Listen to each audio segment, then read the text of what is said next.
what is BDD? Body dysmorphic disorder involves an intense preoccupation with an imagined deficit in appearance, and body dysmorphic disorder is often associated with a lot of repetitive behaviors. For example, an individual may check appearance repeatedly in the mirror. There are also certain characteristic mental acts that accompany BDD, such as a tendency to compare one's appearance to another person's appearance. And this all comes together in a way for the individual that it results in a lot of distress and impairment in day-to-day life.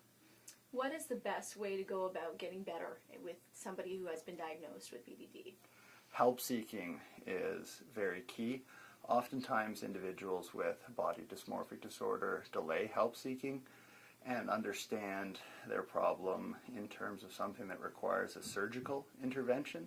So they may seek help from a surgeon or a dentist or a dermatologist. It would be better for the individual to come forward and seek help from a qualified mental health professional, because you can't really find a surgical solution to a psychological problem. Would you consider this a relatively unknown or sort of perhaps a disorder that really doesn't get the attention it deserves? Absolutely. Body dysmorphic disorder is, on the one hand, unknown, which is why I'm glad we're having this conversation today. On the other hand, scientific estimates have its point prevalence at about 2.5% in the general North American population. It's quite a big number when you think about it. And in terms of our purposes here, Bell Let's Talk Day is tomorrow. Just getting out there and talking to somebody about this as a psychologist, how much do you advocate for that when it comes to BDD?